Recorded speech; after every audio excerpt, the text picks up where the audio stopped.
The Hedgeless Horseman here. It's July the 10th. I guess it's technically July the 9th in North America still.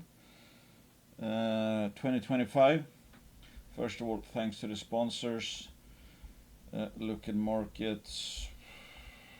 I was out for most of the day today. Had some good steak dinner. Excuse me. Had some good steak dinner and a few beers, so I might not be the freshest, but I just couldn't help myself doing a video after First Nordic announced a placement, and then I thought I might as well comment on Rackla metals, which I've talked about for a while now, but I finally put out my investment case because I think Rackla is pretty unique. I mean, it's not often you find. I mean, there's, I don't know, 40, 50 juniors I think are cheap. I mean, it's like I see juniors I think are cheap every day, including stuff I do not own. But I simply, don't have the bandwidth to buy everything, because then I would have like a 50 name portfolio and I couldn't keep track on all of them. But now and then there's a few stories that come along that you simply, I mean, are a bit unique. I mean, Rackla, for example, I think is quite. I mean, yeah, pretty much the most unique, I think, pre-discovery store right now, in a sense. And I'll go into it why I think so. And it's just you don't see those stories very often. It's like Snowline, for example. Why I bet really big on Snowline was because I thought it was a unique story. I mean, that bet paid off, obviously. I'm very happy with that. Then the next early stage story I was kind of that enthusiastic about was Condor Resources when they drilled Pucamay West. That bet did not pay off. I bought all the way going into assay results, and from the top, I think it went down 60% on the first day or something. So that obviously was a bet that punished me. I mean, I still own shares of Condor, not close to the size I had before when they did the maiden drill campaign at Pucamay West.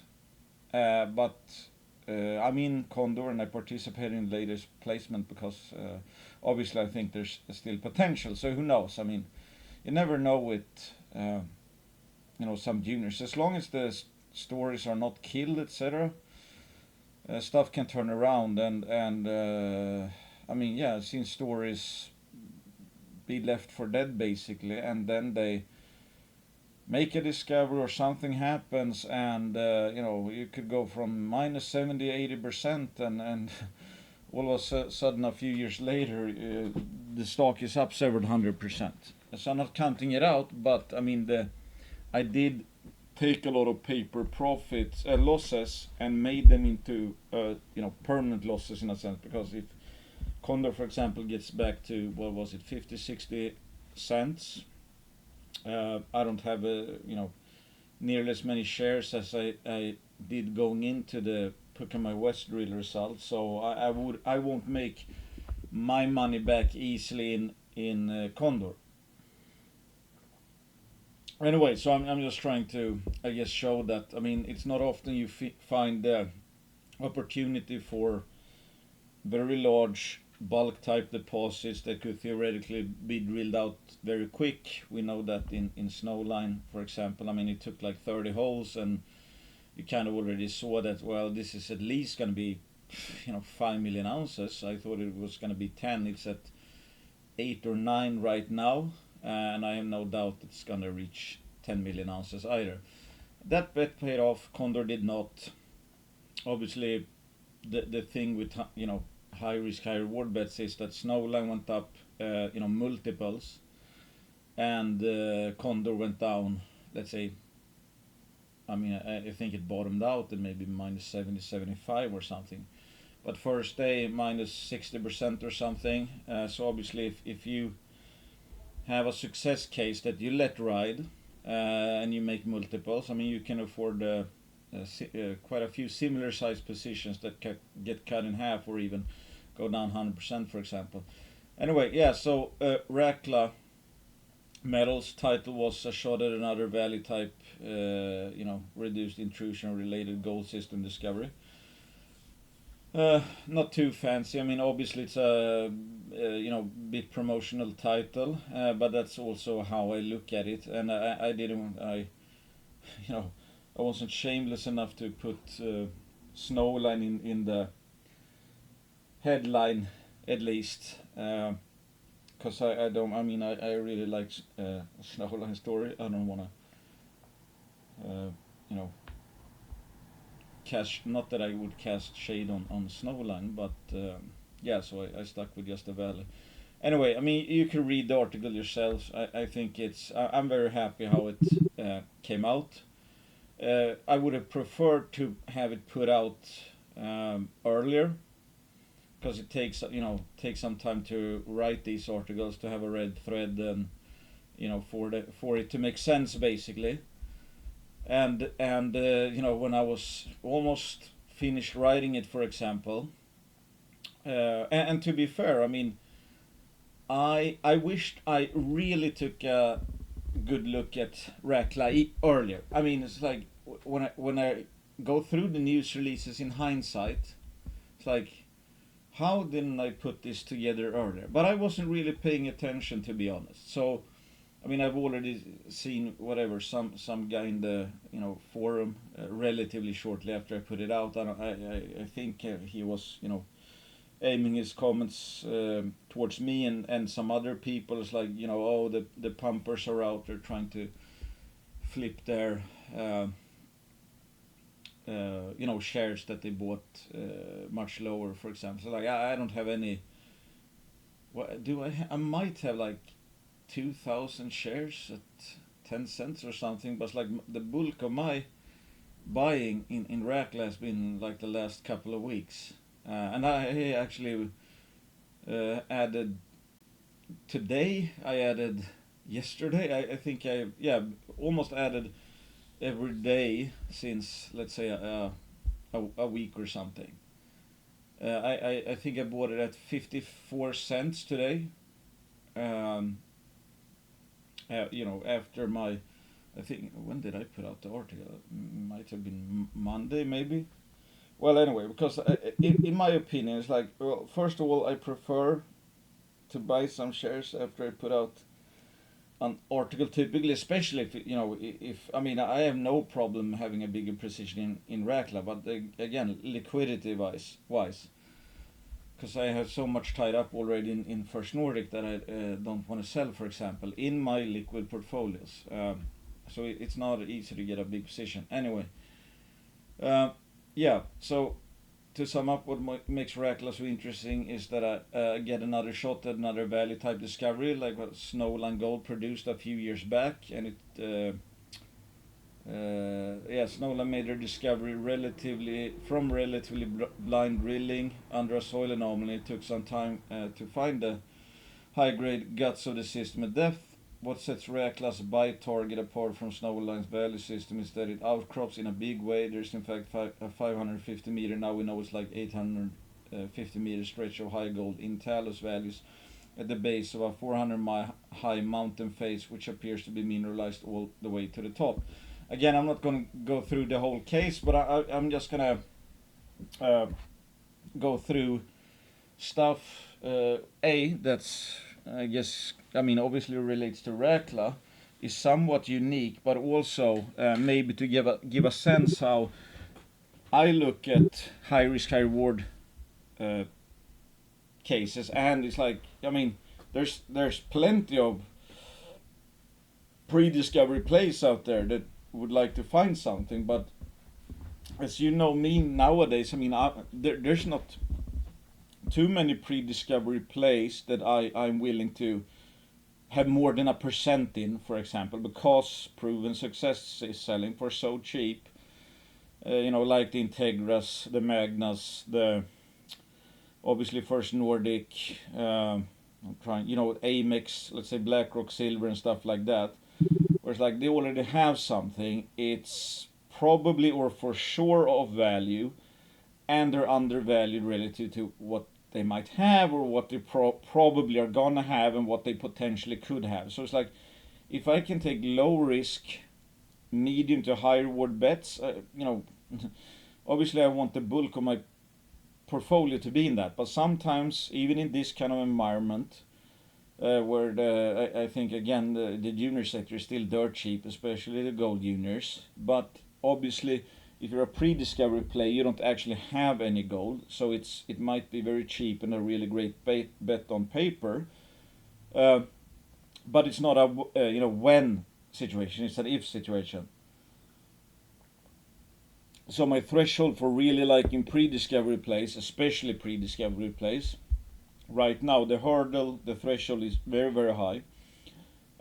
So I'm happy that I find a case where I'm willing to put a few percent in, um, instead of the usual, let's say, 1% or lower nowadays, uh, because it's exciting as well. I mean, God knows. I mean, there's probably rules I break now and then that I think are sound rules. Oh, well, not rules, but guidelines. Let's say where a lot of the time you should probably be buying, not buying pre-discovery stories. You should be buying them after the discovery because the risk reward is typically better, even if it's at a higher price. And that might also be the case with Rackla. I just I want to have fun as well in a sense. And I can't help it. I simply can't help it. Anyway, so I mean, the gist of it, uh, Reckless Grad Target offers a very rare opportunity where limited drilling can have extremely high impact. The target is very large, readily visible, and meaningfully de-risked. I see it as a value type target, perhaps even bigger, but with the twist that it's literally sticking out of the ground. And we're gonna get to it later, but this slide I just included, which I had in my Snowline Gold article. Uh, the idea was that again, it took maybe 30 holes to figure out that Snowline has a massive discovery in at Valley. It didn't take 500,000 meters with 8 drill rigs like Great Bear to prove that they have 6 million ounces, for example. You had that idea after 30 holes. Then obviously there was infilling and infill drilling and yada yada yada, and then development, etc. etc. But it's like that it would be a company maker was kind of obvious. I mean, in one or two field seasons, and that doesn't happen too often. I mean, Great Bear was certainly not an obvious, I don't think, company maker in the first two field seasons, especially given the field seasons are even short here. So let's say in a span of 8 months, you didn't know that Great Bear was going to be acquired at 1.8 billion. So the idea is, of course, that if you take risk and you think it's a good bet and you think the reward side of the equation is worth it, you would obviously prefer, because risk happens, I mean, immediately in a sense. I mean, if you drill something, maiden drill programs, like boom, there's nothing there. It's not going to take 5 years to figure out there's nothing there. It's going to be immediate, let's say, and maybe a company walks away from the target. I mean, if it's really bad results, so it happens like that. But the reward side usually happens much slower, right? Takes a few years for a multi-bagger to multi-bag after discovery. A 10-bagger, I mean, Great Bear took, I think, 3 or 4 years to go up 10 to 20x, for example. So there's a lot of waiting. But if I could choose, if I can find good bets that could pay off within 6 months, I would obviously prefer that, and I capture, let's say, most of the upside, or 1 year or 2 year to capture most of the upside relative or contrary to or compared to like 3, 4, 5 years. Obviously, I would prefer the ones with quicker payoffs because that's going to help with compounding, assuming they are indeed good bets. So that's one thing. And then I, like to include a bit, investing theory, speculation theory, I guess. So Craig Perry of Inventa Capital has, I saved some quotes up on my mining education page. One is the size of the price, the cost of the test, and your chance of success, which makes total sense. Craig Perry on exploration. So size of the price, we're going to get to that.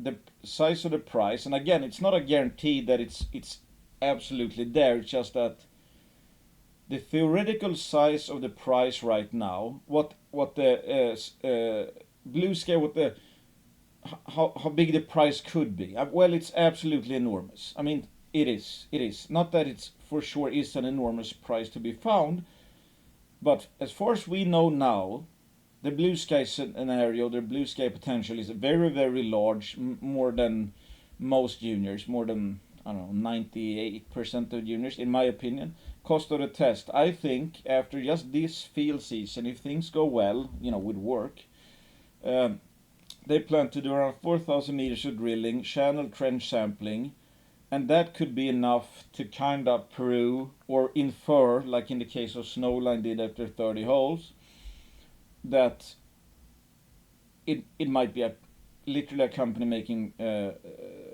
discovery. Obviously, you're not gonna have a resource from 4,000 meters of drilling, but if you have a big bulk type system and you drill whatever, some scissor holes, so you put in some holes, like, okay, there's, let's say, 1 gram per ton over 300 meter there. I'm just making up numbers now, but it's like Snowline type numbers. There you have a stretch of like 200 meters, so 2 grams per ton or whatever, and you look, it's like, okay, how much volume have we inferred with these holes? Might be,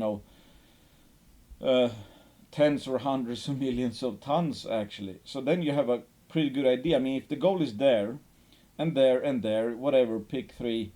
Well, I can get to it, I guess. But yes, that's the idea. Chance of success, extremely important. I mean, everything of this is super important. This is obviously size of the price and chance of success. I mean, cost of the test, is that a super big whoopee? Not really. But hey, if it was a blind target and you think, I mean, take inflection for example. I mean, it's not easy to find a blind porphyry at depth undercover. That's not easy. Cost of the test, I mean, even if it's there, it's going to take some time to find it, and you have to get into the general area of where it is. That's why Anglo Gold is footing the bill. So the cost of the test is not necessarily that meaningful, thankfully, to inflection. But in this case, it's an outcropping, reduced intrusion type gold target. So it couldn't be more obvious in a sense. You know exactly where the target is. You don't know exactly where the best zones are, but it's actually outcropping. I mean, how many very large bulk type deposits or like walk-up drill targets, like you have a Snowline gold deposit, but it's sticking out of the ground. How often do you see that a porphyry is actually literally on surface and is the mountain? I mean, all of that have been mined, ages ago. If that was the case, you could just walk up and it's like the mountain is the ore body. I mean, you don't find that very often. So yeah, again, you can read up. I mean, some guidelines I watched through presentations by Craig Hart, who's the chairman of Snowline and a reduced intrusion expert. We know from Snowline, for example, and that was one of my cases for Snowline, or a big part, is like gold grid is therefore mainly controlled by vein density. And when they started releasing how many veins they were seeing in the drill core before an assays were out, that's when I really started paying attention. And especially what got the market excited when they had a drill hole which had like 30 veins per meter over like 30 meters or something. Then things got really exciting, and Craig Hart even said as much. That's like he's never seen anything like it. Best area of a reduced intrusion, preferred sites of intrusion hosted at a mineralization are above the cupola, where excess exhaled fluids will accumulate and mineralized fractures develop in the Pluton's apex and shoulder. Basically, what's called the carapace, like the top shell of the intrusion, carapace size. These carapaces sometimes are a kilometer and a half thick, so there's quite a bit of space to play with. So this is like the uh, expected main target of a reduced intrusion related goal system. A lot of them don't necessarily have a lot of that left, but there's still gold in it, just the best parts are gone. Valley is believed, for example, to be somewhat eroded, the actual carapace, but I guess, I'm not 100% sure, but I guess especially the best parts of valley might still be in the carapace.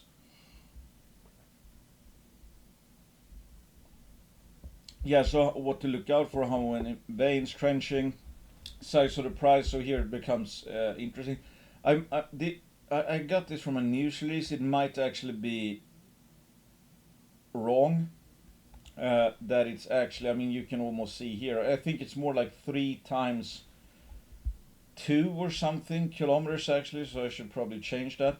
But this is like the theoretical target. So here you have the granitic intrusion, and not every single part necessarily of the granitic intrusion has a lot of mineralization. The schematics we're going to look at later have, I mean, they're only schematics, but they have, like, some areas where you have vein swarms, like a vein swarm here, which is the main price, and a vein swarm here, for example, which is also the main price. It's not the entire intrusion, especially if we're talking about higher grades than average. That's not typically going to be through the entire intrusion, not according to the schematics at least. So this is basically area of extent that they are, seeing that the granite is altered and mineralized. So fluids went through here. I mean, that's what's kind of apparent at least. And they did talus sampling, and these are rock chip samples. I mean, high grade up to bonanza grade stuff. Rock chip sample on the other side of the mountain. Obviously, yeah, I mean, the ridge top can have whatever roll down the slope to here, for example. Sure, that's a possibility. Unless it might actually be in bedrock. I'm not 100% sure if this was taken in bedrock. If it's in bedrock, then like that's pretty crazy, because you see the scale here, like 1.3 kilometers. So the target is huge. I mean, the guts of the valley deposit is like 400 by 400 by 400 meters. So that's something like this, I think. And this intrusion overall is larger than the valley intrusion, for better or for worse. And the best part, maybe, is that it also appears to be even more intact. That they have more of the carapace left. So here you see below the slope. Oops. One second. Yeah, so here you see. Here you see below the slopes. So this is, appears to be mineralized, and you can see this, the rusty coloring, for example. I mean, that's sulfides. That's oxidizing, rusting, basically, and the sulfides came from fluids. And they've sampled, these are rock chip samples, and I think this is actually where they took the channel sample around here. So I mean, yes, in a sense, I guess it's, if you're looking for sampling bias, for example, it's like, because they did a channel sample here that ran, I think, 1.8 grams per ton over 38 meters, which is obviously outstanding. I mean, that's what you kind of find in pretty much in the guts of the snowline system. So that's to have a first trench like that, obviously great, because then we know, it's like, okay, at least we know that if you trenched or channel sampled here this phase, 1.8 grams per ton over 38 meters in the bedrock. So it's the mountain that actually grades that. It's not the eroded concentration or anything. So that's, in my opinion, a huge thing, and we're gonna get to it later. uh, why also the recent news release is so important. So and of course this is talus cover, and that's arbitrarily. It just happens that yes, it the mountain starts to outcrop here, and this is covered. And there's been rock chip samples taken down here in the bedrock that are also gold bearing, with like a few, couple or a few grams per ton of gold. So this is only what's outcropping. Then it gets masked by scree slope, and obviously it can go on a depth. So that's why it's like we have no idea how big this system is really. We know that just the outcropping parts is like 500 meter, 550, and they recently discovered 300 meters more. So huge width, if you want to call it width. It's 400 meters from here to here. I mean, you can't really get the sense of the scale here, but that's almost a half a kilometer, obviously, which is kind of crazy. And that's the outcropping, and as we're going to see later, and they put out in a new news release, like they see veins up here, and they see them running down both sides of the mountain, and we know there's gold here. So it's like what it looks like, and obviously if you have veins up here, where did they come from? They didn't come from the sky. They obviously came from deeper underground. So if there's a vein up here, that vein came from somewhere and formed a vein. So one could just assume that if you have a bunch of veins up here, and you have a bunch of veins down here, and you have a channel sample running 38 meters, 1.8 grams per ton, it does look, in fact, that yes, this whole thing is mineralized from the bottom to the top, and then we're talking a huge price. And here you have a higher grade core in the talus sampling, 180 meters, 3.68. I don't know how much weight one can put on talus sampling. I don't know how it acts, in terms of concentration. I mean, it's not. At least, yeah, I'm pretty sure it's not like they sample the bedrock, for example. So I mean, might there be again like for whatever reason, but like it simply concentrates in the scree slope. So I don't know how I don't think one can simply correlate like yeah it's 3.68 grams per ton here on average. So everything directly above this is expected to run 3.68 grams per ton, for example. So I'm a bit cautious on that department, except it's obviously a very good sign that very high grades in the talus. I mean, I looked at Snowline's talus sample. I think the highest, I don't know actually. I mean, this is averaging 3.68, and I think the whole Gracie anomaly, which is like 5 kilometers long. So they've done quite a few samples there. I think the highest talus grab there is like 4 grams, 4.3 or something. I might be wrong, but I think so. Yes, it's in the Hornfells. It's not in the it's certainly not below an outcropping carapace. So of course you would expect it to be better. But that's also, I guess, a good sign that there seems to be much higher talus samples here than what's outcropping, the scree slope below what's outcropping over at the Valley and Gracie targets. So here you see the 38 meters or 1.8, which again spectacular. I mean, if they drill like whatever, it's like if they drill 100 meters or 1.8, they don't need a lot of with this grade for it to at least look like it could reach the critical threshold for success. And here you have some samples, and this is in the creek or on the this one I guess is other side of the creek. This might be in the creek, whatever. But this is like cutting through the talus or the scree slope, the talus. So these are taken, I think, from bedrock. So this is from the actual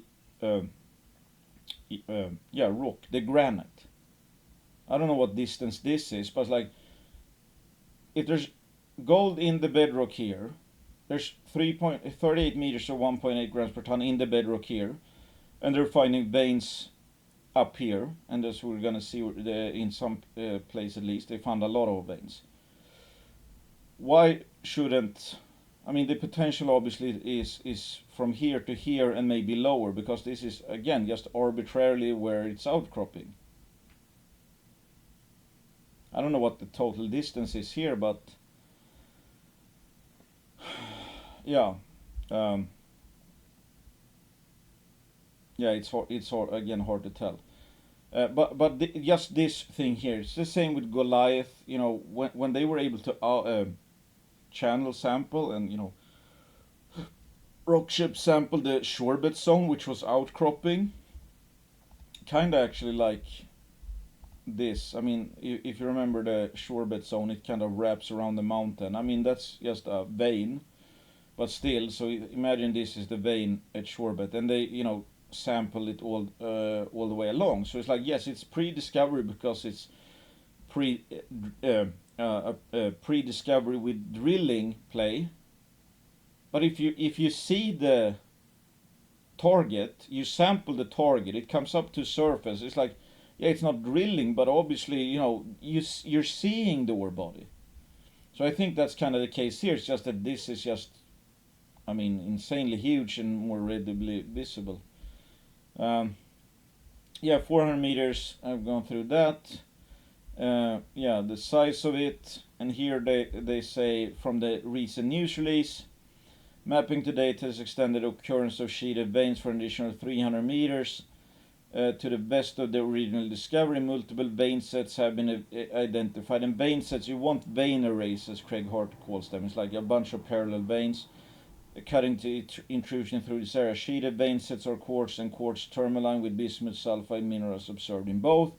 Bismuth is a good sign because bismuth and gold tends to correlate in a system like this.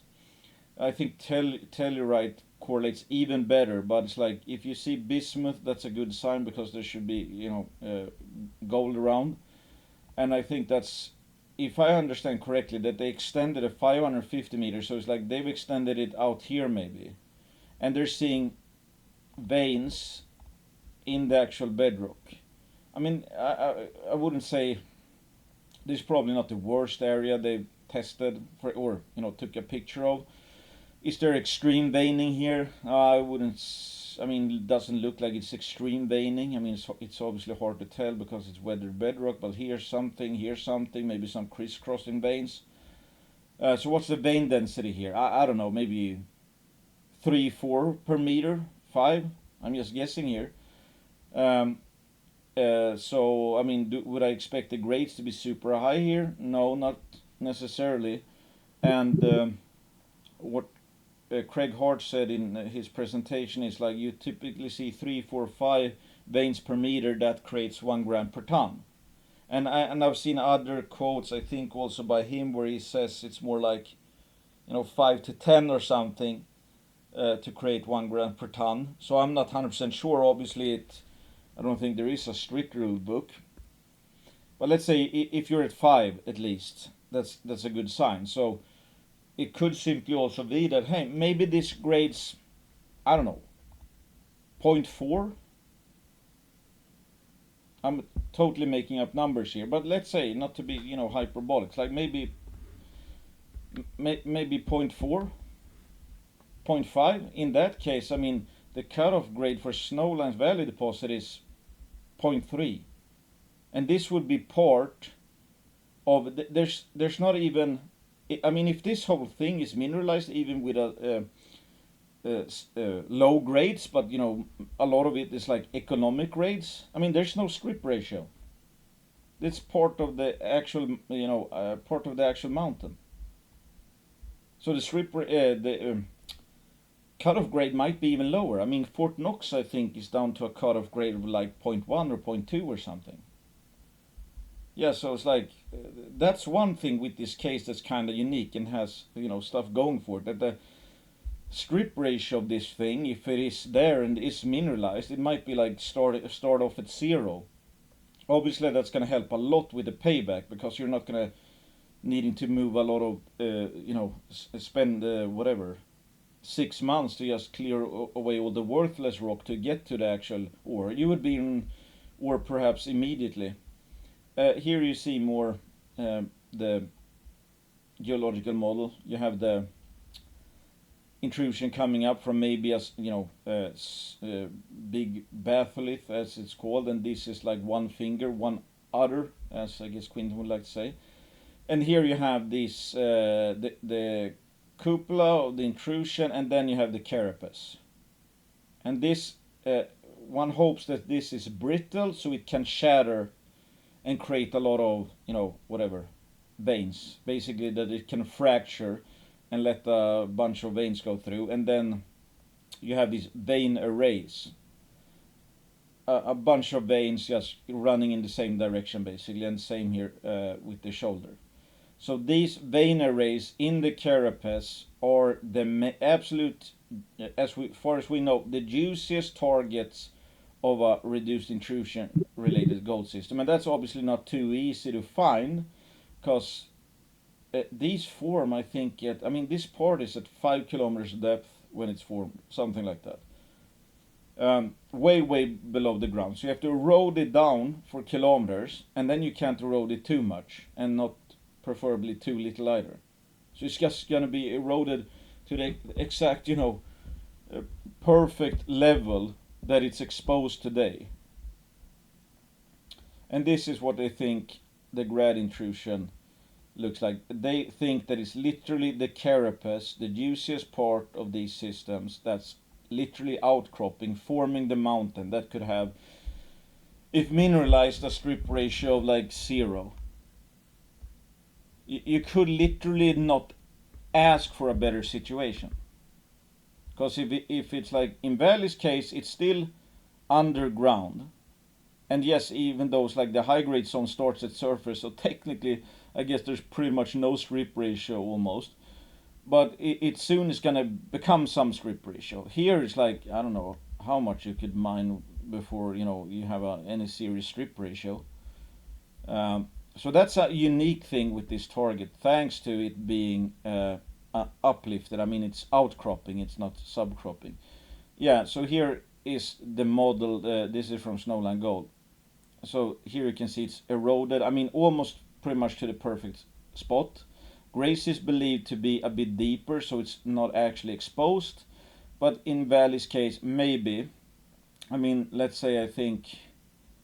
They have, you see some veining here, for example. They might still be in pretty much the best spot, and it's pretty much right at surface, so it's eroded down to the perfect spot. But maybe, just maybe, a valley would be even bigger if it hadn't eroded as much. And that's the beauty here. Let's say if the valley deposit, the best stuff is down here, then you have everything above it to play with, first of all. And here you see this, what I'm meant by small elongate pluton. Then you have these vein sets. You can see it's not, these vein sets, according to this model, it's not like throughout the entire intrusion.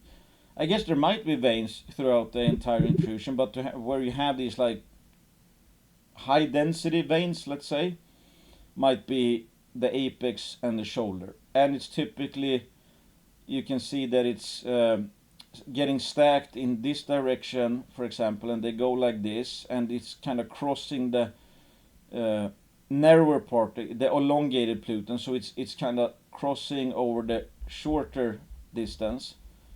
And I think that's also that it's longer this way, and that would fit with the vein swarms getting, I guess, stacked like this across the smaller width, the short side, which is again would be kind of textbook, I guess. And here you see samples of the bedrock right above the scree slope, 400 meters from the top. It looks absolutely shattered. Simon even mentioned in a recent interview, it's like it might be tricky to, where do you put a drill rig? And he said, it's almost uncomfortable to walk in some places because it's so brittle, it's so fractured. That there's like rocks that are, whatever, loose, ready to fall down. But this is a very good sign. How many veins do you think are in here? Because that's the only reason I can see why it's chopped up like this. Absolutely shattered, where it's like, here's a vein, here's a vein, here's a vein, here's a vein, here's a vein, you know. So I think this is basically as good of an outcrop you can possibly find if you're looking for a reduced intrusion gold seam, because again this looks like, yeah, it's absolutely shattered. Might, I mean, again, I'm open to the possibilities, like as always something can look textbook super good and for some reason it's not what it looks like. But at the same time, as we're making our bets, we still obviously have to make, you know, the Occam's razors. Like, what's the most probable outcome here? Let's say. I mean, you know what type of system it is. You know what you like to see. You want it shattered. You want it fractured. You want veins all over the place because they tend to carry most, if not all, of the gold. And you walk up on a target like this, and everything suggests this is the carapace of a reduced intrusion. It's like, again, it's like before you know, before you've drilled it, for example, I guess this is exactly what you would dream of seeing. And they've done a channel cut somewhere here where it ran 38 meters or 1.8 grams per ton in the actual rock. So I mean, in a sense, that's what makes this so unique. Because yes, it's not technically a drill discovery, but it's like, goddamn, you have, I mean, Mother Nature exposed the size of it, you know, the potential size. So you have an idea already. It's not like you're chasing a geophysical anomaly and are guessing that, oh, you know, it might be this big, it might be that big, it might have been moved around. Oh, we just found the faulted part of something. No, you're actually, you can stare right at this thing. And there's more. It's like, yeah, you see, it's like riddled with fractures. This is here's where they did the Screes talus sampling. Here you have, I think, the creek samples that show that this also has gold in the bedrock. And here, I mean, it's obviously not every individual vein, but I think there's like they're showing the streaks, let's say, or where there might be more waning than not, perhaps. But it's like, yeah, all the way from the bottom, all the way from the top. Same here. Now it's looking that way, I think. Yeah, where you have this, I don't know what this is, like a dead zone. I don't know, a fault or whatever. Uh, so it wraps around the mountain, and this is on the other side.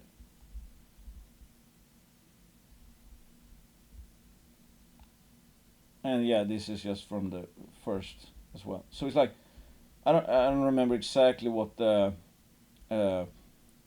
what the blue, black, and green is like, but it looks like it's multi-phase, multiple types of veins.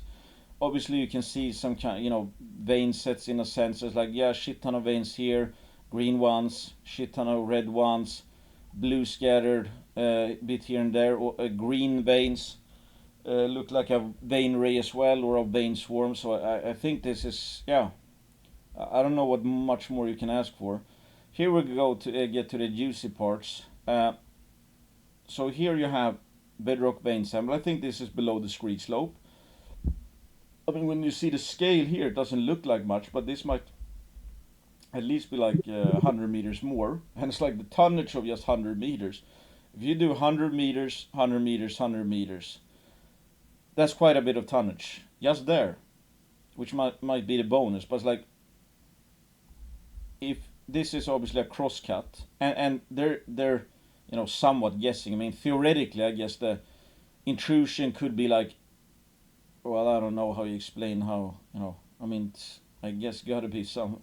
I'm just trying to play devil's advocate and suggest there's like, no, there's just a thin layer of the intrusion, and then it's thins off like that. But that's not how these tend to behave, I don't think. So they're seeing the intrusion like this. So I mean, 1.3 kilometers, 600 meters, and I mean, just okay. This is 600 meters.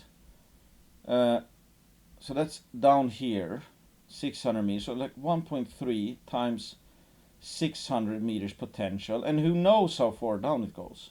Who knows how far out it goes? So I mean, one of their first drill tests is going to be to just drill down, because again, it's like when you think about it, it's like how do you prove that in a sense the most bang for the buck? Well, if you channel sample or trench sample, whatever you do at the top, you get good results. You channel sample below, you get good results. Well, then you know that the veins that are up here, most of them at least, probably came through here. So if you have, let's say,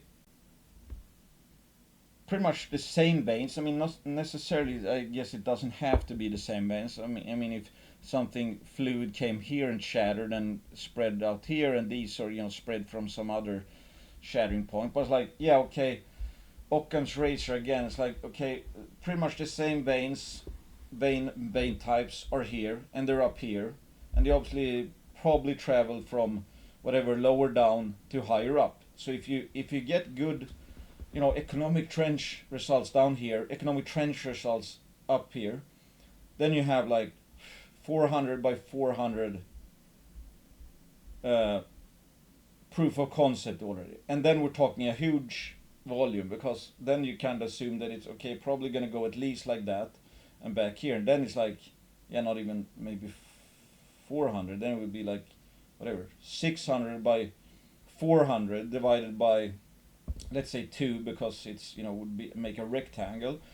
If that's like pretty good grades, yeah, economic grades, you might have a company maker right there. And if you drill it down like this, I mean, then you have an extension of the vertical dimension and some de-risking of the lateral dimension, let's say, because then we're talking, yeah, then we're really talking like, I don't know, okay, I guess that's the mountaintop here, yeah. So maybe 560 meters instead of 400 meters. I mean, that the tonnage. I mean, 100 meters extension. If you have something that's like 500 meters wide, that adds incredible tonnage immediately. So I like that fact. That's like it might. I mean, it might seem a bit silly. It's like I mean, here's the main target. Where you start off drilling here. I think it's much easier because I think they might need to wait somewhat for the snow to melt up here so they can safely put a drill rig and just drill through the whole thing. I mean, if they do all of that, if they put a drill rig up here and just drill through the whole thing, they drill some here, I don't know if they're going to drill here, it's like the volume of rock that can be de-risked from 4,000 meters is incredible. And if they have good results, it's like there's nothing say. I mean, if it's mineralized to the bottom here, then you can kind of assume it's going to continue, etc. So it's like, yeah, I mean, this coming exploration season might be one for the ages. So here I put an approximate scale of the valley deposit. Here you have like the highest grade section. I don't know, yeah, 2 grams per ton. I mean, you can fit the high grade section like so, for example. And there you have, the juiciest parts of the snowline deposit. The overall footprint, this might be, I don't know, maybe it's a bit too wide, I don't know. But if you flip this upside down, then you have like a valley deposit here. And this might be wider as well. Then you have like, okay, well, you could maybe add one here and maybe add one here. That's why it's like the scale is humongous in a sense, and that scale is based off of what they can see. They're not guessing that maybe the intrusion is down there, whatever. No, they're literally walking on the intrusion. This is approximately scale, the grad intrusion versus what holds snowline. And as you can see for snowline, for example, like we saw in the schematic, it's, since they're drilling like that, I'm assuming the vein orientations are like that, and you have this kind of streak of sorts. But it's not here, for example, much lower vein densities, or these are actually asses, I think. Yeah, but it's like lower grade, lower grade, lower grade, almost no grade, almost no grade, almost no grade, almost no grade, boom, world class deposit. But it doesn't take up the whole intrusion. So one thing is like, And again, they drilled blind. They had no idea where the best parts might be. They made the discovery out here and then worked their way in. They didn't have the luxury of having outcropping vein sets like this. Yes, there was some outcropping mineralization, but it's not like they could look at 500 meters of the mountain. It's like, okay, we see a shit ton of veins there. Oh, by the way, it's probably 400 meters high. They had no idea. They had absolutely no idea. They were drilling, everything was subcropping except for, yeah, some exposed bedrock in some areas. But they had to test around to find where it is. And again, it's like if you start drilling here, let's say these are your first holes in this intrusion. It's like, oh shit, I mean, it's like, it's mineralized, but it's like not much there, let's say. Well, actually, I mean, if you see this amount of smoke, I guess, I mean, this is above the cutoff grade. 201 meters of 0.37. But it's like, oh, it's not a company maker with those grades, right? I mean, you would mine that like Fort Knox eventually if you have a higher grade starter pit. But it wouldn't be the valley type discovery, right? It's when they drill, inside this box, which is like, yeah, the guts of it is maybe 400 or 500 meters by 400 meters. And these quotes from Quinton, this new grad project, the new pro grad that they're going to drill this year is absolutely hands down an outcropping discovery in my view. I can't think of anything in North America that's left like this. It's really extraordinary to see grassroots discoveries. Inside of that, it's talking about their known results so far. So this thing in my book demonstrates it can generate grade. That's the key ingredient at Valley, and it's also got size, in fact, and I don't like to disparage one deposit for another because I think Valley is a wonderful deposit and it's going to make a great mine. But if you look at the scale of this thing, at grad it's absolutely enormous. I mean, you could actually fit maybe 2 or 3 valleys inside of the overall gold trend that they discovered in this mountain range. So exciting. Yes, sheeted quartz veins sticking out of the ground, good gold assays over broad widths. So he's talking about the area of interest that they can literally see. I mean, they can see through the mountain, but it's like just the footprint of the intrusion they can see with their eyes is so large that theoretically you could, if that was mineralized, it would be much bigger than Valley. Here he has played around with some numbers to again get an idea, because I see, as often most people are very short-term focused. They look at share price. They're like, oh, whatever, the market cap went up or down 5 million in a day, and it's like, get them nervous. And most people don't even know what the price is they're playing. They're happy if the share price goes up without really, I think, contemplating the context. The context is that if you have 400 by 400 by 400 cubic meters, specific gravity 2.6, if that grades 1 gram per ton, you already have 5.4 million ounces. This is a 4 by 400 meter box. If that grades, well, okay, I don't have it for 400 by 400, but if you have 250 by 400 by 500, 1.5, that's 6.3 million ounces. I don't know exactly what the threshold for success is here. That was the tricky part with Valley, why some people never actually bought into Snowline, because they thought, well, it doesn't matter what they find because it's too remote to be worth anything. Well, now the Snowline is at, I think, 1.3 billion or something. So now, they don't look too clever. But in hindsight, everything is obvious. But that's an important thing. I mean, if this target was outcropping in, I don't know, right next to a town or something, or it's like if you'd had reduced intrusion related gold systems in Nevada, it's like, yeah, if that thing grades 0.4 grams over, I don't know, 3 million ounces, well, that might be enough. That's like, oh yeah, slam dunk, that's going to be a heap leachable gold deposit perhaps. But this is not right next to a town, and it's not in Nevada. So what the actual threshold is for, like, okay, how good would it look to warrant the infrastructure investment? That nobody knows. I don't know. I've heard some people say it was like, let's say 3 million ounces or 1.5 grams per ton, maybe. I mean, if that was operating, given there's like probably no strip, probably good metallurgy, and they had 3 million ounces, 1.5, that would probably make a lot of money when in production. Question is, how much does it cost to get into production? So nobody knows. But to give an idea, it's like if you look at 400 by 500 by 1.3 kilometer strike, so it's like 400 meters high, 500 meters wide, 1.3 kilometers long, averaging 1 gram per ton. That's 21 million ounces. Just again to have an idea, then there's a bunch of additional scenarios where it's like, oh, it's whatever, it goes down this far and it's 850 meters wide. I mean, but I remember I also had very very very high expectations that this value could be 20, 30, 40 million ounces. It's probably going to be around at least 10. And also again, that's enough for a huge success. But it's like, it didn't need for blue sky to happen.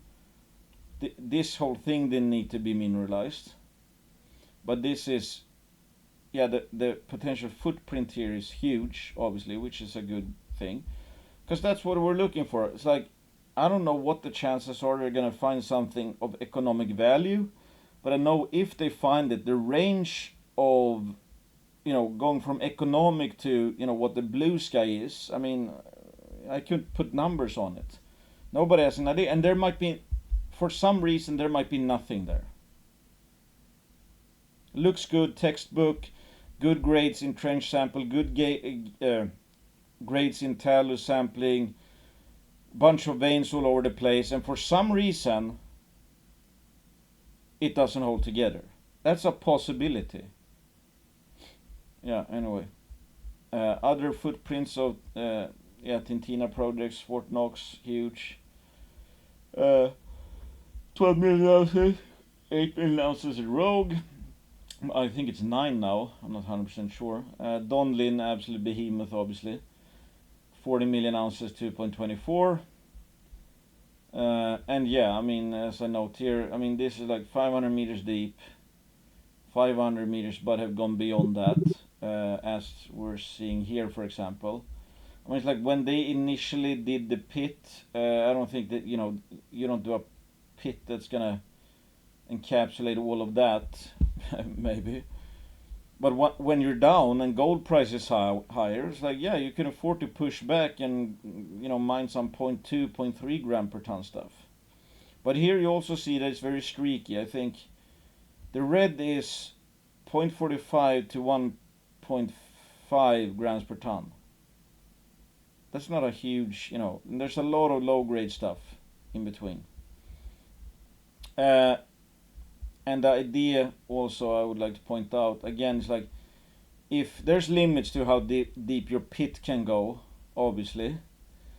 But it's like, in many cases, the ground they're walking on, because most are not outcropping and is part of a mountain, but it's like, it might have gone like this.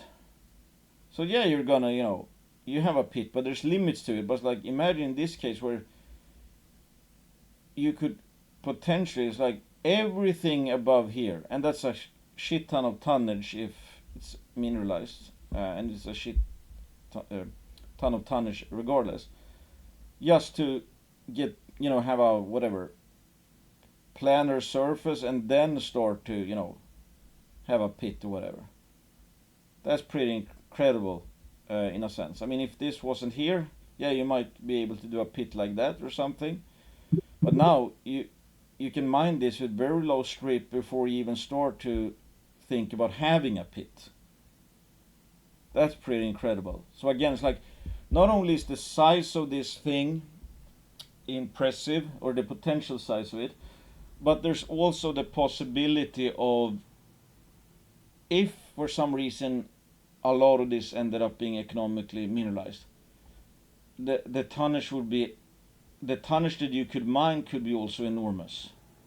Because let's say you have this tonnage, but it starts at whatever here, so it's not outcropping. Then you might not be able to economically mine the lower parts. But if you can mine all of this before you even start to having no serious strip, my point is that if we shifted this whole potential ore body, this mineralized system, down, that the top here was like top of the ground you walked at, you might be able to mine half of it, unless you go bulk underground. But if you can mine all of this before you even start to think about, having an actual conventional pit, then this price might also be like exceptionally mineable. That, hey, if this whole thing is mineralized and it's outcropping half of it, you might be able to mine the whole thing. Whereas like if it wasn't outcropping and it started down here and it went down like that, it might be harder to mine the whole thing, and it might get more costly quite quickly, perhaps, because the pit might, whatever, blow out. So this is, possible drill orientations, how they could do it, where they just, again, plow a few drill holes. Let's look at.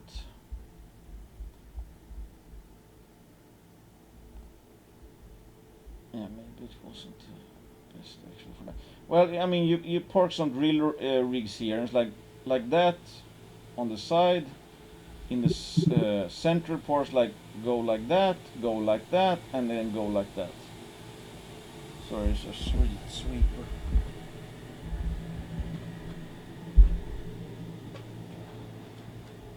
I hope it didn't make too much noise. Let's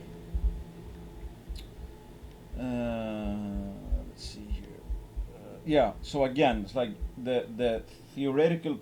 If they can put rigs up there, yada yada, and they drill holes like that and they deliver, I mean, you can start to infer a shit ton of. I mean, if they get economic grades or considerable widths, then you already probably know that that's a multi-million ounce system that they have. Yeah, so here they say in the recent news release, a large gossan and mineralized veins on the ridge are evidence of a large hydrothermal system. The quartz and quartz tourmaline veins have been observed along the entire 160 meters length of ridgeline that has been walked to date, and these can be seen extending downwards on both the north and south cliff. So both this way and that way, which is obviously great. Here comes the, not gonna say real kicker, but also an important piece or important encouragement. Yeah, first of all, as I say here, so there's now more evidence that there might be mineralized vein rays from the top to the contact of the scree slope, if not deeper still. In summary, this news release, there is the vertical has the risk the vertical extent of the target, as well as having the risk the expanded width of it, because yes, it's they tracked veins 300 meters west of the last talus anomaly. Yeah, in other words, it has increased the chance that this target delivers, and it has psyched up the potential of it. And that's what I find interesting with how markets works. Like, yeah, you read these news releases, and it's like, it's not assay results. So it's like, how should I price this in? But it's like, in a sense, if you have a target this big, and it's like, okay, by the way, we're seeing veins. Of course, I mean, I haven't been to site, so I don't see how continuous the veins are. But it's like we're seeing veins 300 meters out, and in between. It's like, okay, that's like potential huge tonnage, even if that's like grades 0.5 or something. Huge tonnage. Oh, and we're at the top. We see veins at the ridge top for 160 meters, and they go down both sides. Well, then that's like there's veins down there near the valley. There's veins at the ridge going down both sides. So that suggests that it should be the amount there should have veins running all the way from the scree slope to the top. That's a pretty big thing, right? Because again, the tonnage is huge, and also they extended it for 300 meters laterally on the side of the mountain. So okay, you add those, you de-risk the 400-meter vertical extent, you expanded the width of the system by 300 meters. Like, if we think what the potential endowment of that is mind-numbing. And then I mean, it went up on the news, and it had gone up the day before, and it went up today, for example. But still, it's like, I mean, how much is that worth? Even if you're like, oh, there's a 10% chance that there's whatever. It's a 10% 10% increase that the thing is mineralized from bottom to top. What's that worth given the potential tonnage? And there's, let's say, 10% chance that it's 300 meters wider. When you consider the implications of that, even a 10% jump, how much? Yeah, again, it's like, what's that worth? Like a 10% of a 3 million ounces, or that's not a small thing. It's like, let's say, yeah, whatever. It's like, oh, 20% increase of this being a company making discovery. What's that worth? If a company making discovery is like $1 billion, that's a lot. Anyway, so this is really interesting. In summary, this new. Oh yeah. Lastly, there was also a section about what they saw at the south face of the ridge. Here you see, the funny thing is like, well, funny thing.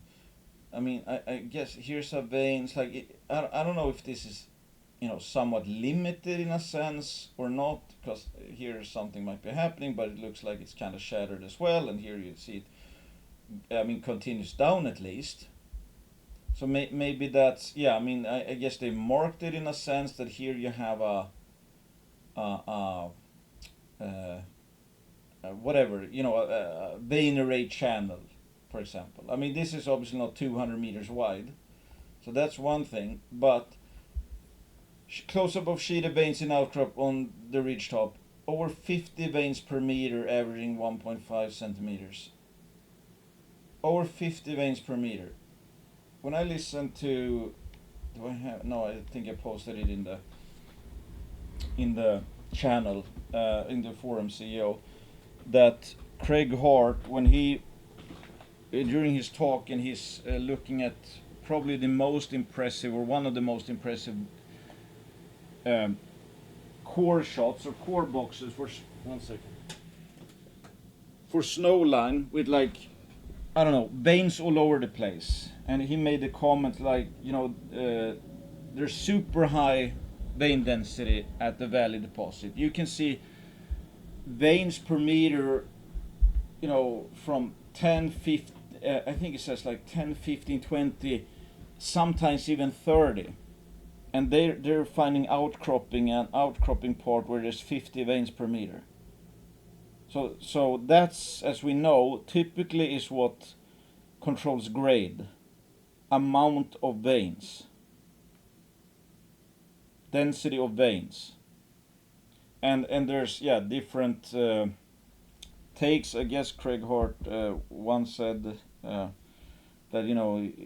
you typically need 3, 4, 5 veins to create, 1 gram per ton, but I think other times he said, like, let's say around 5 to 10, for example. Regardless, I mean, if you assume it's 10 veins to create 1 gram per ton, I mean, if you're up at 50, could be 5 grams per ton, which is like, pretty stellar, right? But I mean, this exact face here, that looks to be what? I don't know, a meter? 1.5? I don't know. So the point is, super impressive, obviously, but the 50 vein per meter section might be, somewhat limited. I don't know. I mean, it would be crazy if it was like, we're hitting 100 meters of 50 veins per ton. That would be, oh my god. I mean, if that happens. So my point is, like, I would say it's super encouraging that it shows that man can display, and this is the top of it. It's like man can this produce vein arrays, extremely high density vein arrays, which I think says something about the strength of the system. But I'm just saying that's like this is a snapshot. Here's some drilling from Snowline and how it relates to. Here you see vein density. I mean, these were some really good holes, like including 125 meters 1.75, 256 meters of crazy high, 100 meters of 3 grams per ton. If you just look at the actual vein density, so this was a remarkable hole, obviously. 100 meters of 3 within 256 meters 2.20. That really, I mean, one of those holes that's like, oh shit kind of deals. Here you see the vein density. Red is over 15 veins per meter. In this exquisite barn burner hole, this is red and that's red. That's it. The only places where the vein density appears to be more than 15 veins.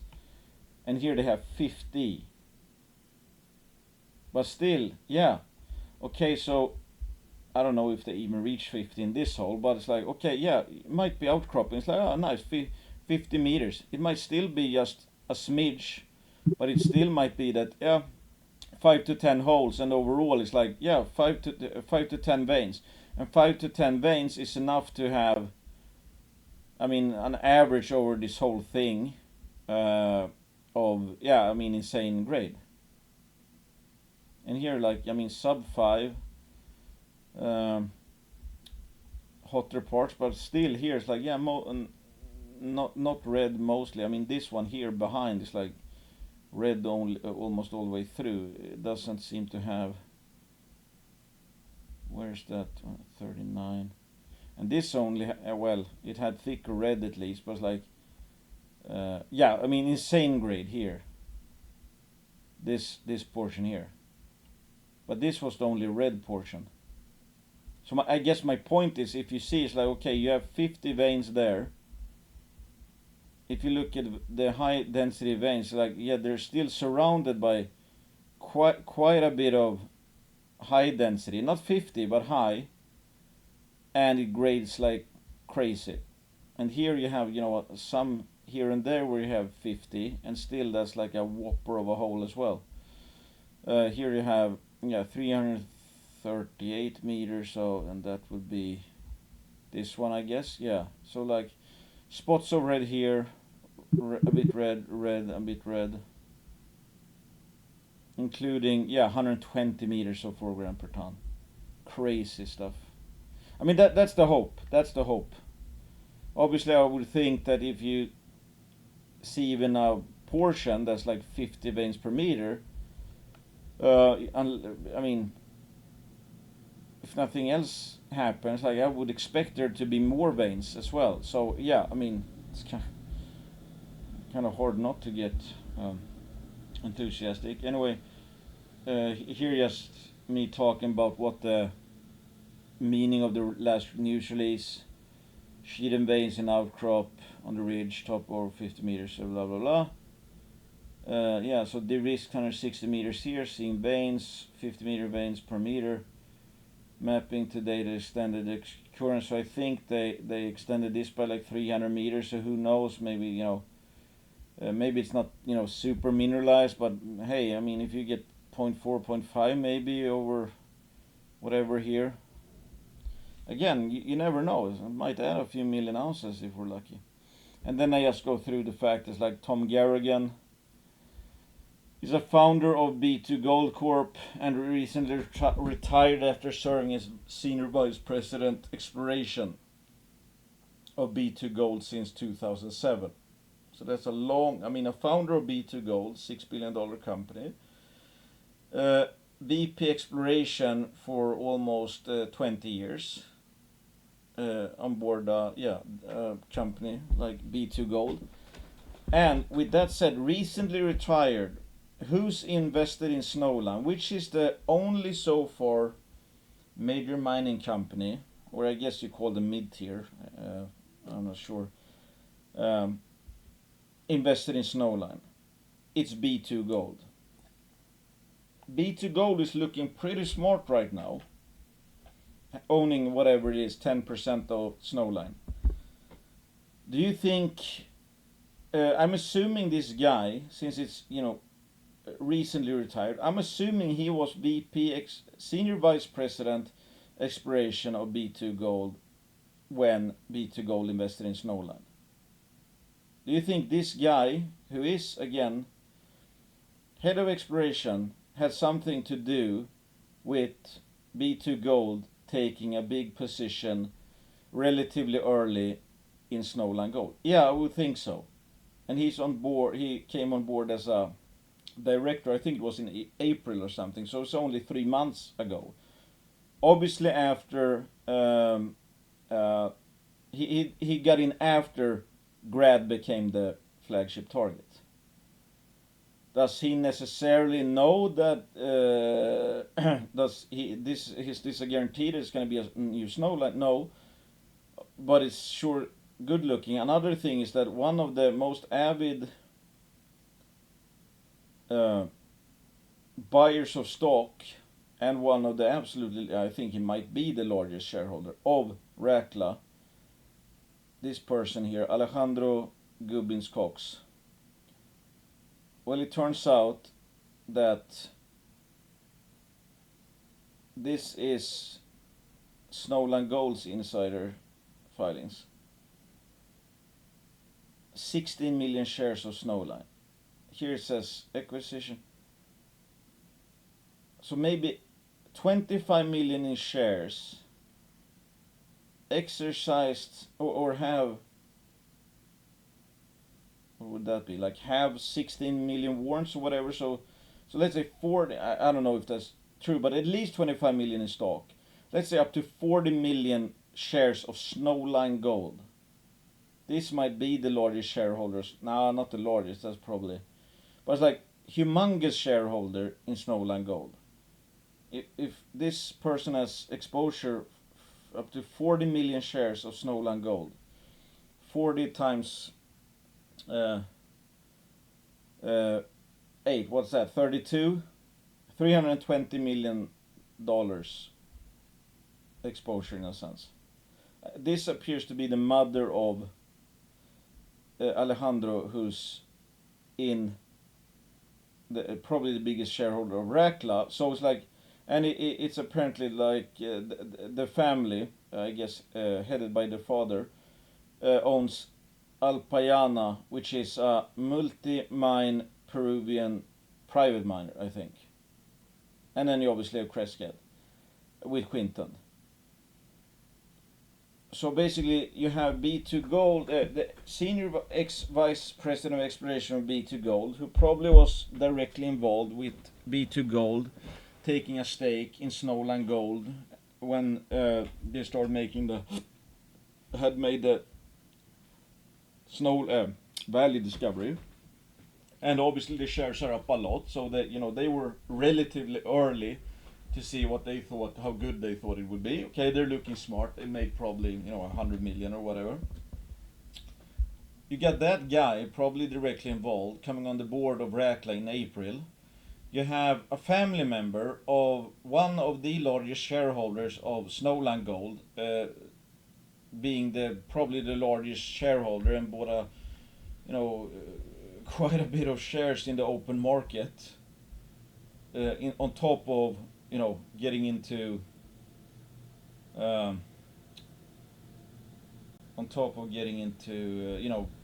placements, etc.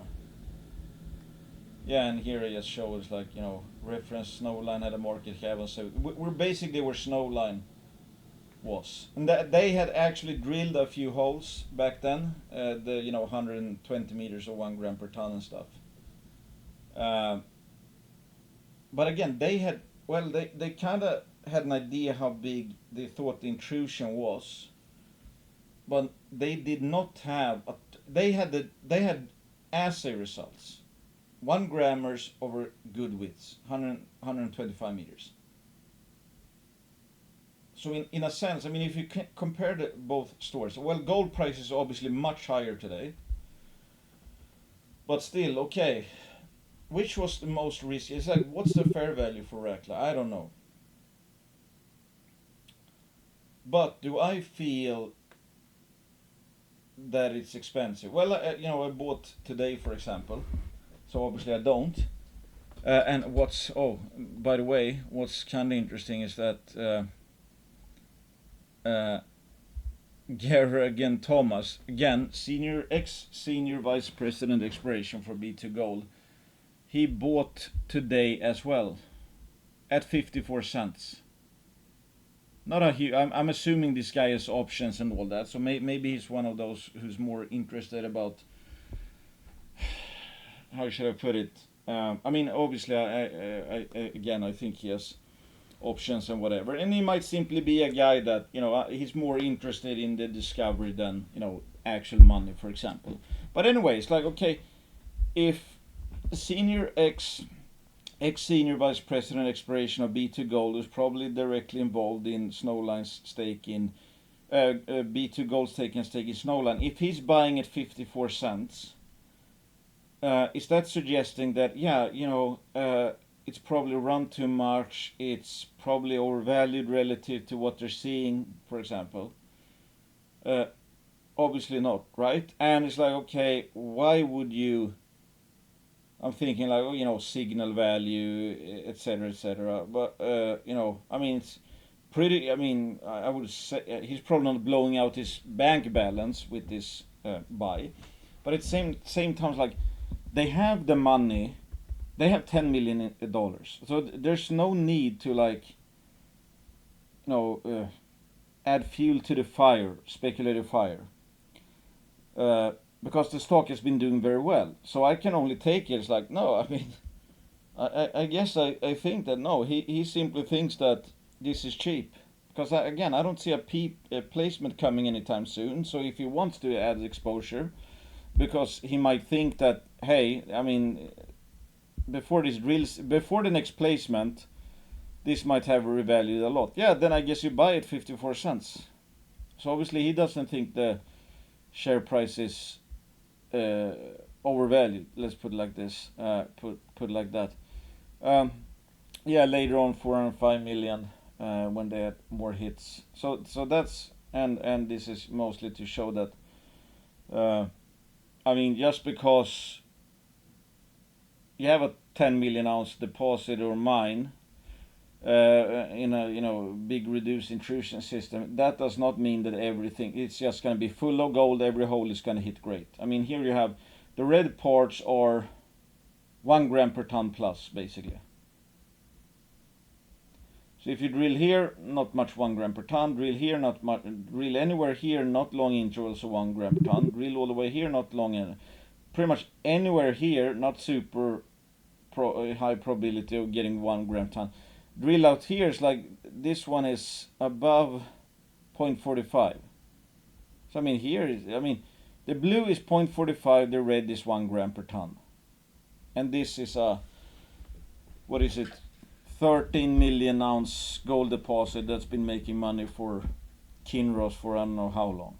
My point is that I don't think we should expect that the sky is falling unless they hit like Snowline type results on the first hole, for example, because there's plenty of places here where you could obviously drill and not get any type of barn burner, and not even 1 gram per ton necessarily everywhere. And I was just gonna say that I mean, I put the I played around with the idea that 30% chance that grad is as good as it looks. The problem, I put that mostly because, again, kind of cool people's expectations in a sense, because there's for sure nothing is guaranteed. So if you combine the idea which, like, okay, size of the price, it looks immense, okay, and it's outcropping, which is almost unique. So you can visibly see the potential size of this thing, not the grade of it. We don't even know if anything of it runs. But you see the size of it, so we know it's a big target, very large target. We know we should be able to de-risk it significantly just in this field season, where it's a tight stock and they don't have. I don't think there's even a lot of warrants out, so it's a tight stock plus. What was I gonna say? Uh, uh, tight stock, huge de-risking, and unlike Snowland, at least had to prod around, in the blind kind. Where is this? Where are the best? So then they started, do like this, and that obviously worked out for them. But they didn't have the luxury of it outcropping. So theoretically, the de-risking here at Grad could be potentially quicker than Snowline, because this might be the ore body, and then they just and the best parts of it maybe, and they're just gonna simply drill straight through it. So again, if things go well, especially if things goes really well, this could be a completely different case in the next 3 to 5 months. So you have the proposition of not. I mean, if we talk about risk, it's like, how is this incredibly risky for a green early stage exploration story? I wouldn't say so. I mean, yeah, it's like Goliath in a sense that it's outcropping and you can see it, but it's like in this case, it's like you saw the whole shorebed zone going at depth in a sense. That the whole thing here was the shorebed zone, and you have good gold numbers down here. You have a very good gold trench or channel sample down here. You're seeing abundant, extreme high density veins up here. It could be even bigger. It's like, is it risky? I mean, is this high risk? I don't know. I mean, when I play around with the idea, it's at 70. What is it? 71 million market cap. Okay. Let's say we have in case of success, they will need more dilution, right? Even with a target that might be as thankful as this to prove out, they still will need to drill more, because they for sure can't have flushed out the entire blue sky, even if they're not going to get close to a resource. But still, it's just such a big target, right? But let's say, whatever. Let's say in case of success and they keep drilling, assume 30 million dilution in the next stages of proving up, let's say, and 30 million extra dilution one day, maybe in one sweep, who knows, is the only thing that's going to be needed to prove that this is a valley type discovery, or I mean potentially more, but let's say 1 billion. Then we had the dilution, so we were up at around 100 million market cap. Let's put it like that. Obviously, if they don't find much success, you won't need to raise 30 million to drill it out. Let's see, the results are so bad, there is like no way that this is worth doing any more work. Then dilution doesn't play a factor here, right? But in case of success, they probably still need to drill more before they prove that, hey, this is at least $1 billion worth discovery. So I'm just looking at it in simple terms, like, okay, if we assume success and dilution, then it's priced at 100 million for something that could be $1 billion. So in a sense, one could say the market is today pricing in that there's a 10% chance that this is going to be worth $1 billion. Does that sound unreasonable? Is that an okay bet? is the chance of success here to find something worth $1 billion, let alone even bigger, like 2 snowlines, which I don't know what that would be worth, but let's say 2-3 billion. But if we stop at 1 billion to not get too carried away, if it's pressing in 10% chance of success, I mean, if I think it's closer to 30, it would still be very cheap. If I think it's 20% chance of success, in a sense, one could say, well, it's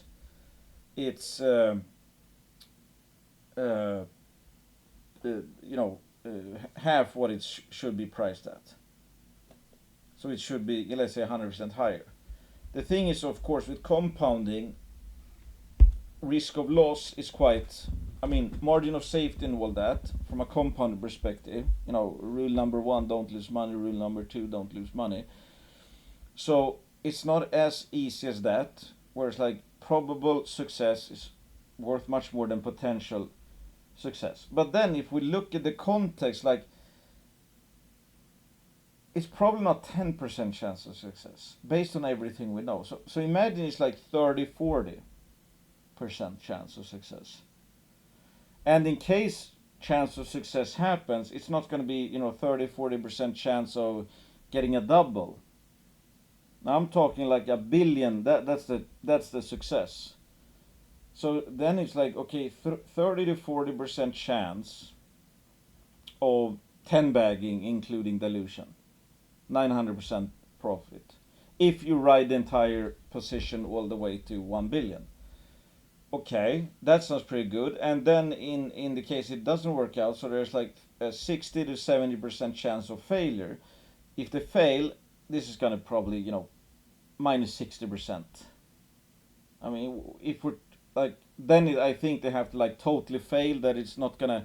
That's also one thing. It's like, do you easily kill? I mean, what's the probability that this is going to be killed from this drill season?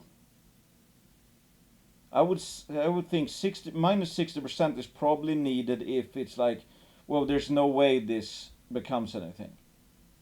This target. They have other targets, when they're working on generating new targets. But for this target specifically, I would say, yeah, I mean, they need to have like slam dunk bad results for the market to totally write this off. How likely is that? I don't know. Does it seem very likely? I wouldn't think so. If they just drill something along the lines of the channel sample, for example, it's like, okay, there's something there. But it's not an impossibility. But when you think about it, it's like, again, it's like, okay, what's the chance of terminal failure from this drill season? I don't think it's that high. Based on the context, based on everything we know, it's like, how likely is it that they have terminal failure, that the company and the market is going to throw this target around? Maybe minus 60 isn't even enough in that case. Well, they have other targets, and they're going to have like 5 million in cash left, I think. But, to be conservative, at least, 60%. Okay? Well, if I don't think terminal failure is that likely, and minus 60%, let's say I put that at 30%, and maybe 40% of like brand spanking, like this is probably a company maker in this coming field season. Then we have 20% left, and that 20% might be, there's something there, but we didn't really hit it. So maybe, I don't know, minus 40, or at least, a paper loss, for example, because we know they're gonna get back into it next year, for example, or maybe 30, whatever. And then seasonality is gonna play a part, yada yada. But anyway, so it's like, that's not such a bad value or bet proposition. If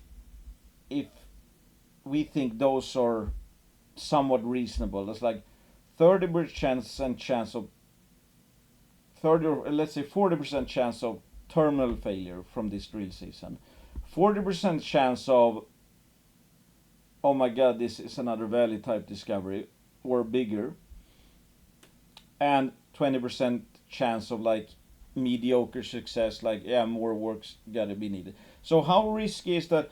How good is that bet? I personally don't know exactly. uh, to me it sounds very attractive, because in chance of success, if we assume that 40% chance of barn burner success, that's probably going to go up quite a bit more than 100%.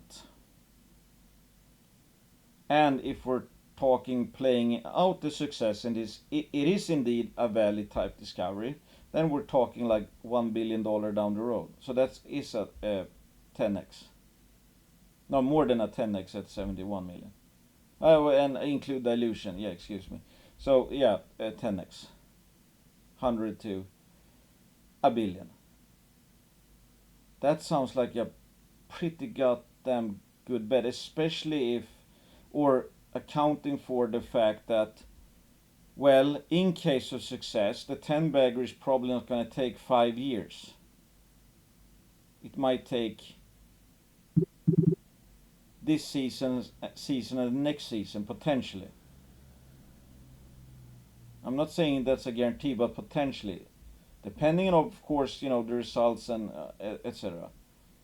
But the sheer size of it. I mean, imagine it's like, okay, they drill that and like this and channel sample up and there, and it's like from this season, it's like, okay, I mean, this is like a valley type footprint already, and maybe they do some more ship sampling or channel sampling, or who knows, maybe they have time to put a drill rig here or something. It's like, oh my god, now we have visibility to this being, much larger than valley, or whatever, a huge Fort Knox deposit, something like that, or like half a valley or a valley plus Fort Knox lower grade cloud. Then wow, then it's probably not going to stop at 1 billion, and it might not take that long to prove up. uh, I guess I don't know for sure, and I mean the thing is, I don't want to, even though I feel like I'm pretty high, in a sense hyperbolic, but it's like I hope you can understand my reasoning at least, because believe me, it's like anyone listening to this, for example, has what I say have no impact whatsoever on the results, and nobody has a crystal ball. The thing is, of course, like always, you get 10 times more shit if you're bullish on a story and it doesn't pan out than if it becomes a good story. So I don't want to I don't want to hear it's like, well, uh, you were very bullish on it, and it's like, I got the sense that this was a guarantee, so I went all in, and for some reason it failed, so now I'm down 60%, and F you. You did this to me, etc. It's like everybody's responsible for their own betting. I'm saying what I see, and I've been. Who knows if you're right or wrong on the probabilities? But I've lost money on cases I thought were nearly as good. Well, again, it's hard to say. I mean, yeah, the only two other stories that are kind of kin to this were like Snowline and Condor that I bet big on. One I made a lot of money in, one I lost a lot of money in. Percentage wise, I made more in Snowline than I lost in Condor. But the point is, I think both were good bets. I think I would have done the bets. If I had to do it all over again, I would have done both bets, but I would still only obviously have looked right on one of them. But that's thanks to hindsight. So yeah, I hope again you get something out of this. So who knows? I mean, we might wake up in a couple months and it's like, yeah, they drilled the channel sample for some reason. The only good channel sample was this one, and the drilling didn't hit much, and they tested enough that they thought like, Yeah, well, okay. I mean, if there is something here, we should have hit it by now. So we're downgrading this. Basically, we're not going to do any more work here, not ourselves at least. If somebody else want to go and look around, yeah, that's a possibility. So my point is again, then I guess that never invest money you cannot afford to lose. It's like the family portfolios. I mean, I think this is such a good bet. I don't think it's. I think the potential is unusually large for an exploration story, even at 71 million. I think it's unusually not low risk, but you know what I mean. It's like given the upside potential, I think it's pretty low risk, if that makes sense.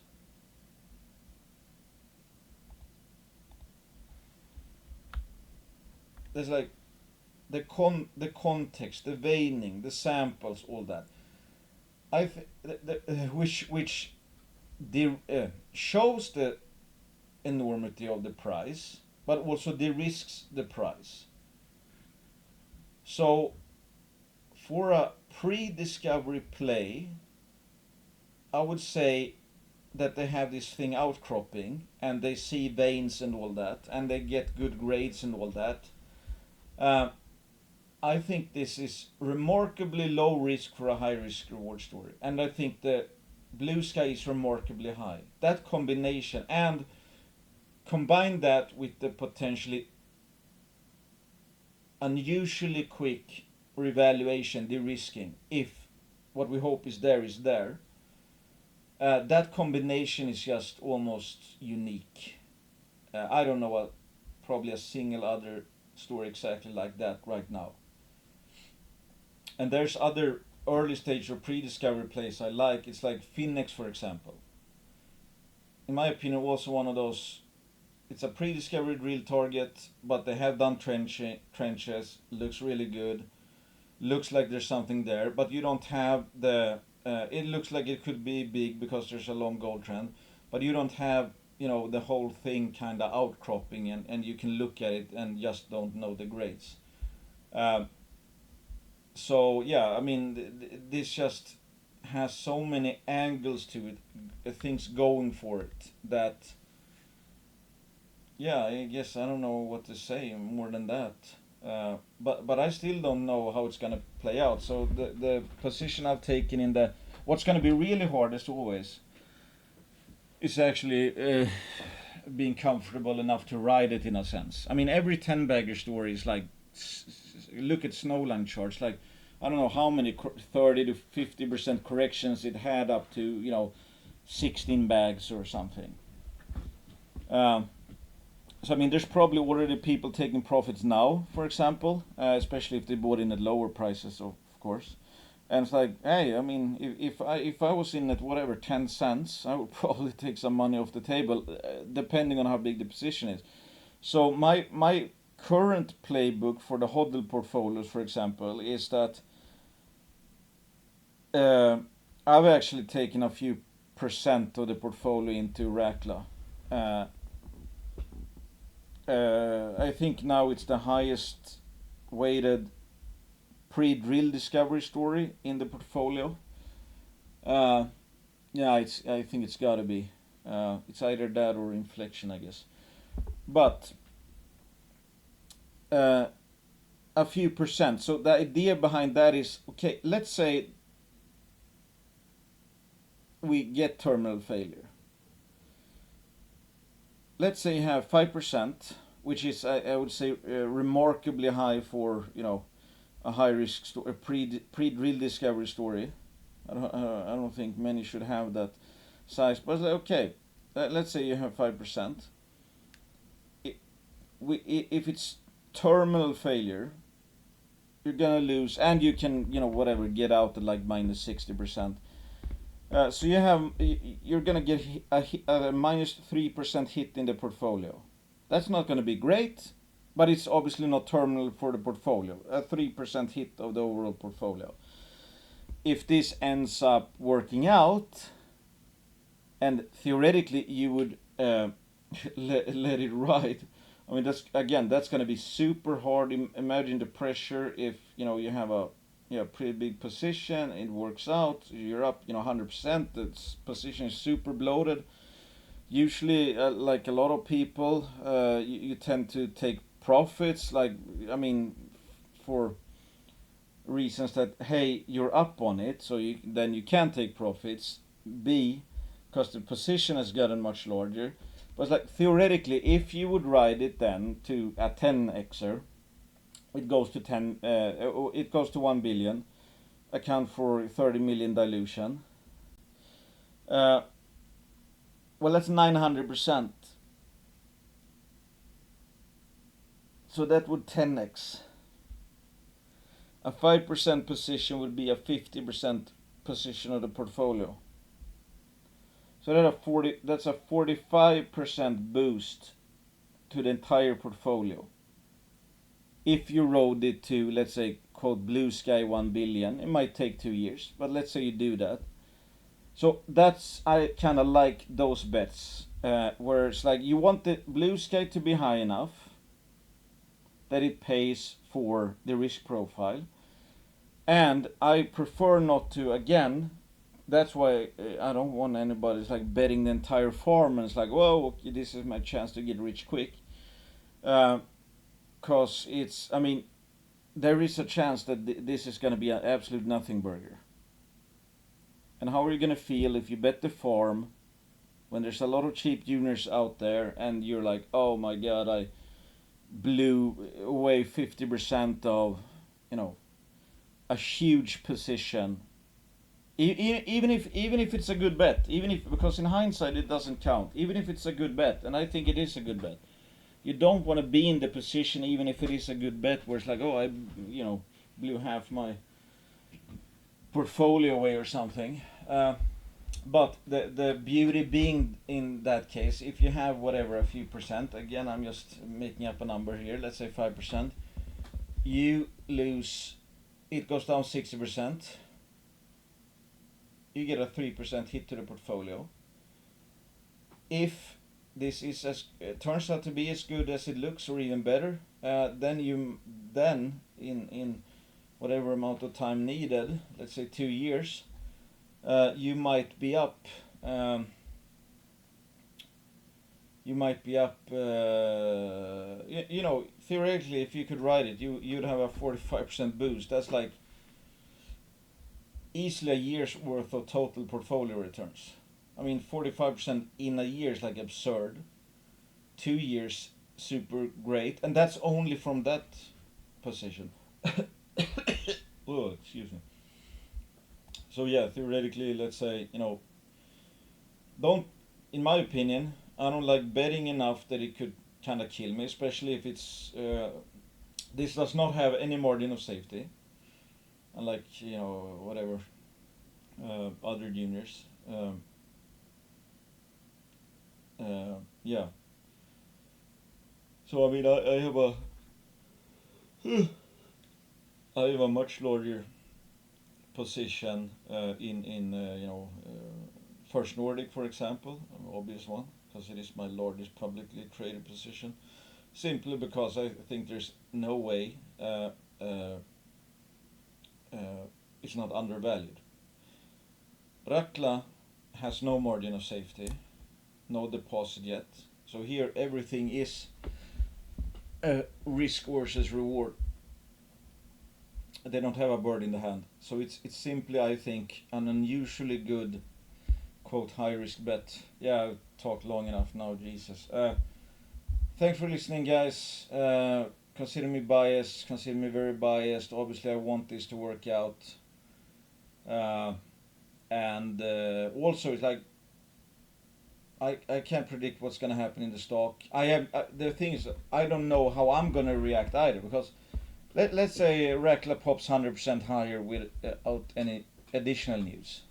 Obviously, that's worse risk reward, right? You would want to take money off the table in that case. Let's say it pops 100% on really good news. I'm not sure I'm going to take any money off the table in that case. and I might be okay with at that point having twice the size, twice the exposure. I don't know. What I'm saying is that I don't know 100% sure when I might buy, when I might sell, for example. I mean, I don't plan on selling any share anytime soon because I just talked about it. But uh, and at this price with this information, it's like I bought today, so I don't see I don't see any reason for it. Unless I change my mind, which I don't think I will, not especially not after the B2 gold guy bought some shares at 54 cents. But I'm just saying, it's like I can't tell myself, when I would be taking profits or etc. etc. And there's no guarantee of success. And also, everybody also have that option. I mean, if you're not comfortable with pre-assay risk and all that, there's always, the option of, let's say, have a store like this on your watch list. And let's say, they come out with results or visuals or whatever it might be, and it's like, oh, now you're convinced that the risk is much lower, let's say, and even if it's up 100%, it might even be an even better buy or better bet. This is not buy recommendation. It might be an even better bet at 100% higher market cap than it is now because there's more information out. So that's the thing. I mean, there's scenarios where it's like, let's say, nothing new comes out and your portfolio doubles because the stock goes up 100%. Then you're like, okay, well, the risk reward is not as good. So it's like, I should be, having a clear conscience if I take money off the table.